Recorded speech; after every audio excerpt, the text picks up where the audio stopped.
Hey everyone, welcome to the Industry Show.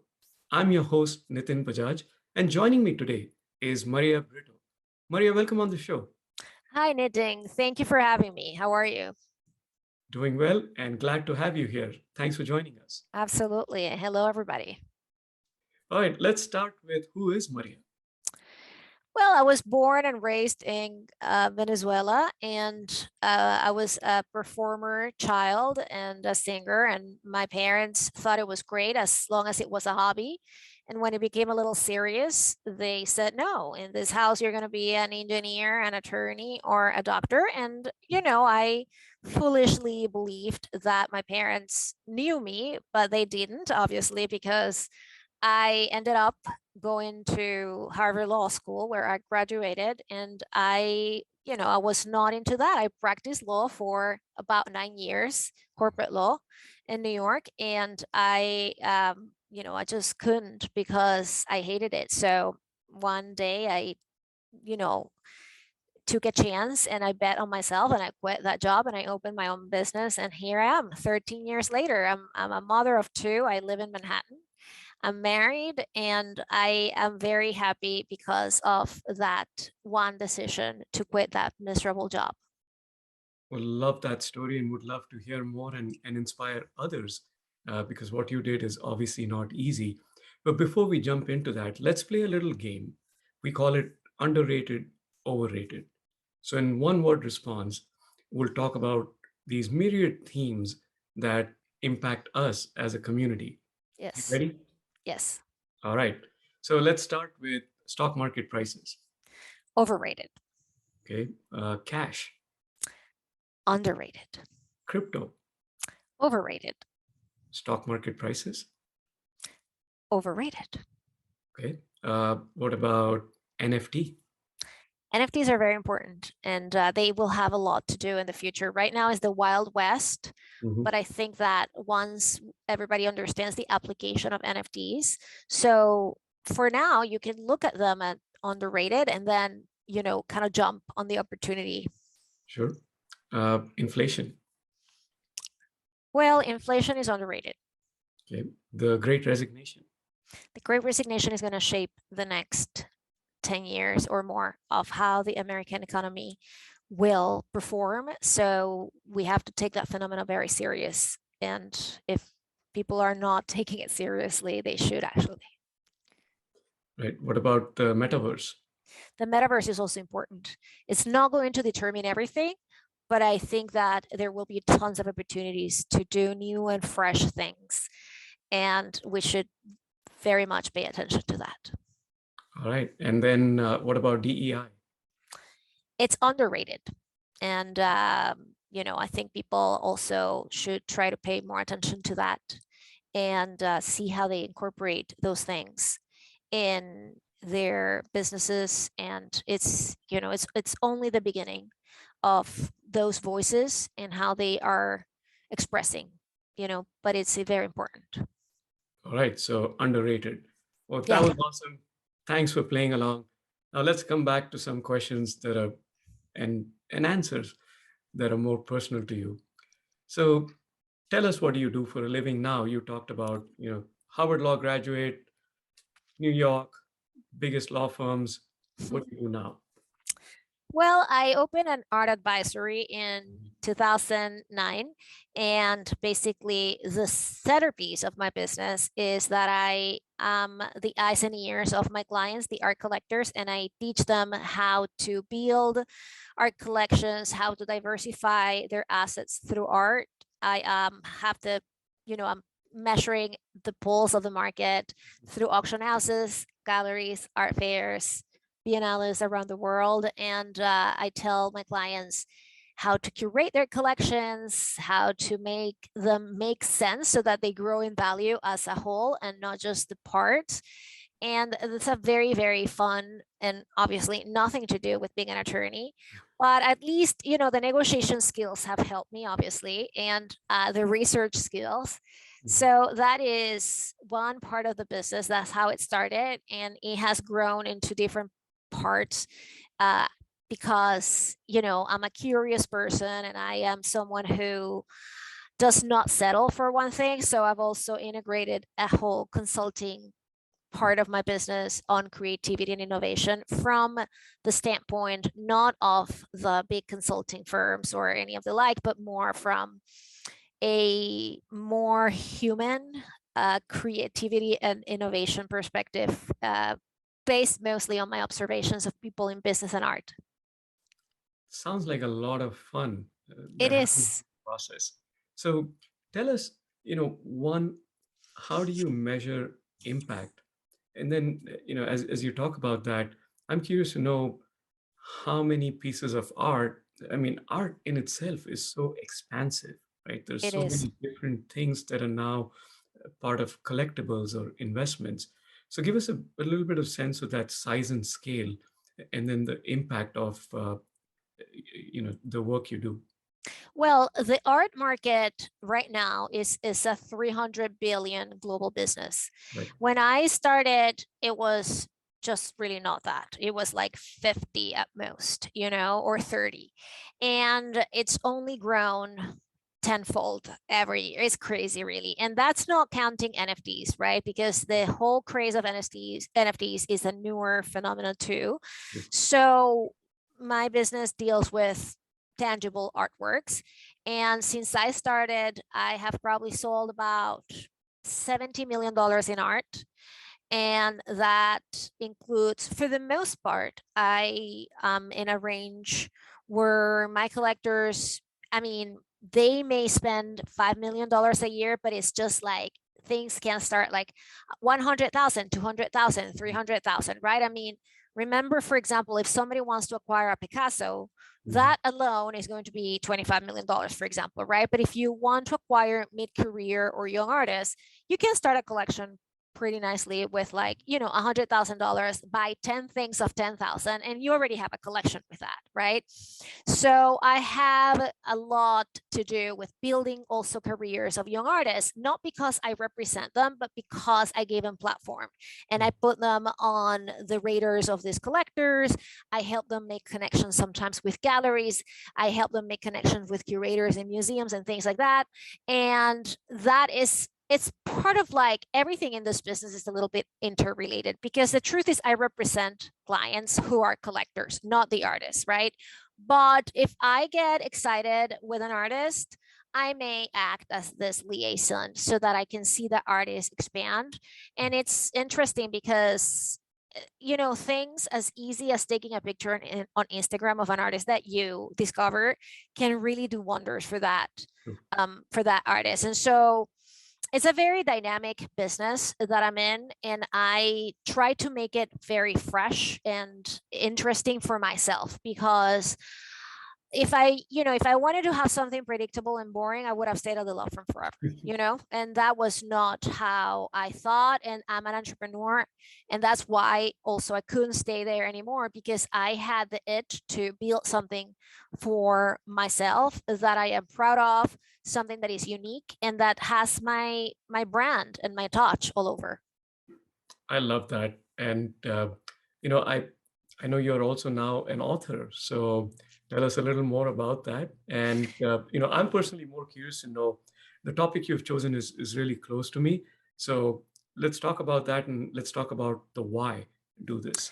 Yes. Well, so my book is called How Creativity Rules the World, and is because I definitely think that creativity rules the world, because the biggest inventions, the biggest movements, the biggest technological advances come from ideas that usually start very little and they get traction, and then they get visionaries behind them who push those ideas, right? And that is everywhere. It's in the arts, it's in entrepreneurship, it's in technology, it's in the field of medicine. So I'm very passionate about this, especially since I had to transition and I made such a difficult, you know, Mhm. mm, breakthrough, right? I mean, coming from a law firm and ending up in as a business owner in such an unrelated field has taught me a lot. And the why I chose to write about this is because I think that since we are in the middle of this fourth revolution, industrial revolution, basically, and we already have been through so much in the past 2.5 years with the pandemic, Mhm. I thought that one of my biggest contributions have been when I have taught in companies to these executives about my observations in the art world and how to be nimble and how to think through the basics rather than complicating things that sound like complex, right? And when you go into a board and write formulas and whatnot, and that's fine. I mean, you're supposed to be an expert in what you do, but the foundations of creativity and innovation are really, really human and they are really basic. And so I am concerned about so many people who are hyper specialists and very, very good at what they do, and one day they get substituted by machines. And Mhm. as you know, the field of artificial intelligence is growing so fast, and usually the people who suffer the most are the ones who are the greatest at certain things, but they are so specific that they can't pivot and they can't reinvent themselves. And part of being creative is this ability to be flexible and reinvent yourself. One of the other reasons why, look, it was all a combination of factors, because when I started to write this book was at the very beginning of the pandemic, and it's only coming out now. And so it coincides with the great resignation. We didn't know when I started writing this book that this was going to happen. And I think that as we have seen this 10 million applications that have been filed for new businesses in the past 2 years are Mhm. opportunities for people to actually do it right. And when the data gets analyzed, and why all businesses, the 20, I don't know right now the percentage, but like 40% of businesses fail within 5 years or whatnot. It's not because they lack capital, it's not because funding, it's usually the rigidity of the owners and how they are stuck with one idea that didn't work out. And usually it takes like about 2 degrees moving one, like this, to see like how the business could go in this very different direction, but you Mhm. were so rigid on this one that it didn't happen. So this book for me is like a manual that is dynamic and fun. Yes, there are lots of examples rooted in visual arts, but there are tons of in entrepreneurship, because if you look throughout history, the two most dynamic and fluid mentalities are either the artist or the entrepreneur, right? The one that gets not so fluid is the manager, usually, the one who's executing things. So I want to bring to my readers and to the world all these principles that are so easy that people don't believe it, right? I mean, it's like, wow. I mean, I thought I needed to be born with all this capabilities, God-given talent, and creativity is just an amalgamation of habits and skills that anybody can do if they want to. So, but it requires, the commitment that you're going to be part of this kind of like mentality, that you're going to become a risk taker, you're going to be a curious person, you're going to ask one more question, you're going to assert autonomy, you're going to trust your ideas and your gut feeling. And a lot of these things are not discussed by these big firms that do innovation because they are so basic to them. And then everything sort of like the big plan, the $200,000 retainer thing, it just falls flat because they didn't address the employees and their humanity. And I want to demystify that and debunk it and bring it back to the people. Because at the end of the day, no matter how many machines we build, they will have to be built by humans. True. True. I agree. So, as you're going through this journey, as you're going to start helping people through this journey and make that transition, what's the one big challenge you're anticipating or are already facing? I think that people, when they want to start something new, they are plagued by their own fears of failure, the fears of the lack of trust of the in their own capabilities, right? And look, there's nothing that's guaranteed, but for sure, you're never going to be as young as today. When you wake up tomorrow, you and I are going to be older, right? And so it doesn't really matter if you're too old or too young. If you think you are, you're not, because tomorrow you're going to be one day older. So the point is that I know being a business owner is a difficult thing. I also know that transitioning from one job to another could be very complicated. I know that shifting gears in a whole business, it's not just like, you know, Mhm. snap off my fingers. But I also think that we are in a world that requires those changes, and the world moves very fast.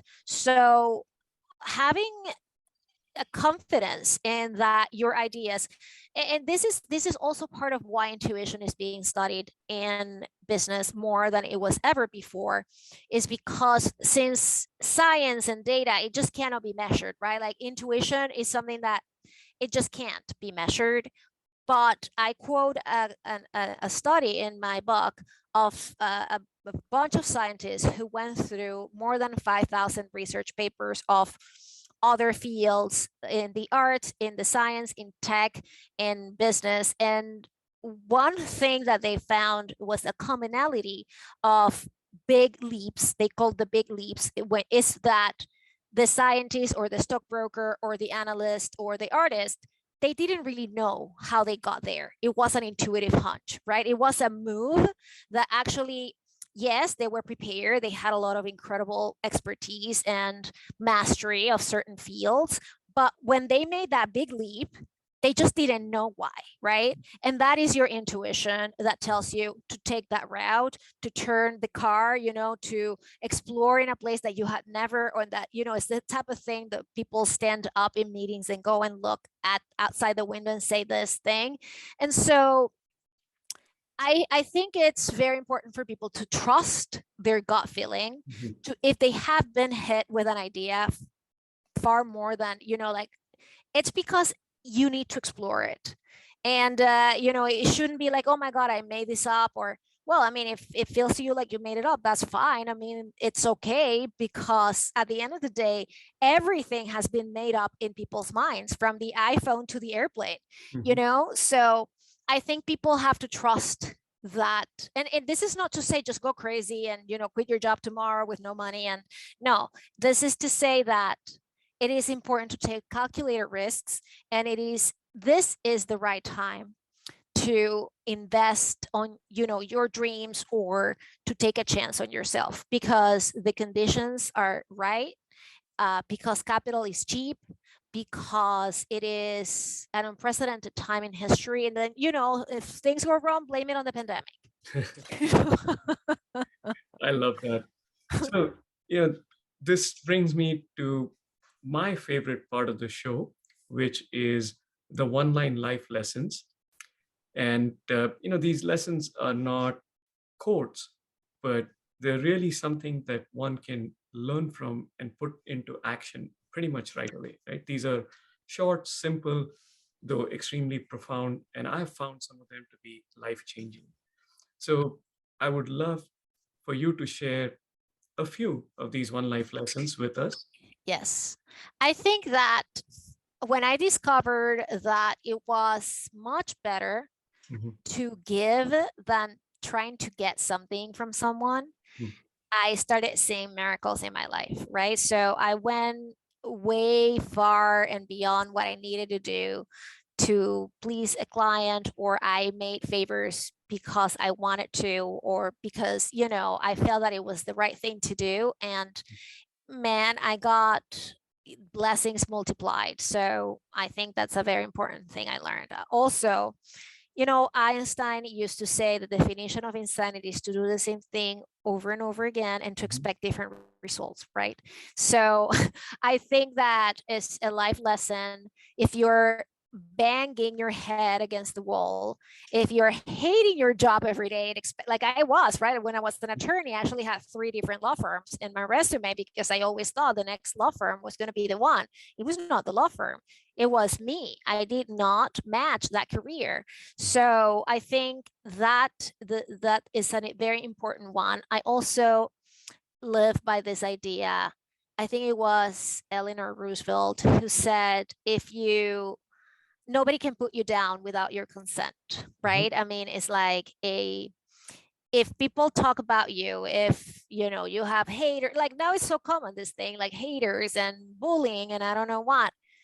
I think obviously nobody wants to be bullied or harassed, but I think also that nobody really can bring you down if you have the self-esteem and confidence to know that attacks of that kind are projections of people's own misery and they have absolutely nothing to do with you.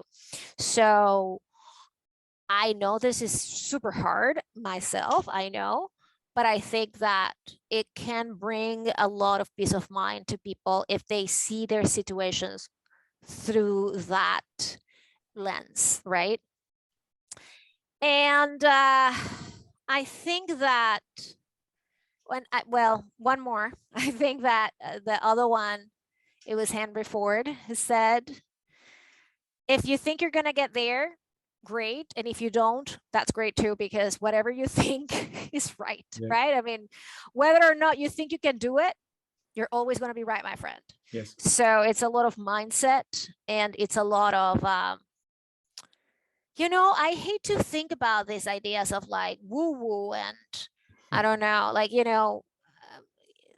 aliens, who knows, right? But I think that, wow, how many times people have been crushed, and same thing as I said before with the other quote, how many things really have been lost because people did not stand their ground, people did not Mhm. pursue their dreams, people did not push harder for what they wanted and believed that it could have been done, right? What if when Steve Jobs asked his people, he needed a phone to look this way and to contain all these features and functions, and they told him, you are absolutely crazy. This is when people used to tell him he had moments of a reality distortion field, is Yep. how everybody called him at Apple, right? Mhm. If he would have accepted that and said, okay, I'm going to be a reasonable CEO, I understand this is not possible, and we are just going to keep developing the Apple II. I mean, seriously, where would we be? Like, that's not how leaders think, right? And it's the same thing with Elon Musk, right? I mean, and it's the same thing with Sir Richard Branson and all those people who they believe it can be done. But more importantly, they believe they have the right team. Even if the team says that's not possible. And also Elon Musk used to say, well, now I have two jobs because I have to do yours and mine. Because if you say it's impossible, then I have to take over your division. And then I'm going to have to work 24 hours a day because I'm already working 16, right? So I live by those little mantras, little thoughts or big thoughts, because I conduct my business like that. Love that, Maria. Thanks for sharing those lessons. And for our audience, we have an entire collection on onlinelifelessons.com and anywhere you digitally socialize. Maria, thanks again for taking the time to be with us. Congratulations again on your book launch. We wish you all the success. And Thank it you. was a pleasure to have you here. Thank you, Nitin, and thank you everybody who's listening. It's and watching us. It's my pleasure. Thank you for your time.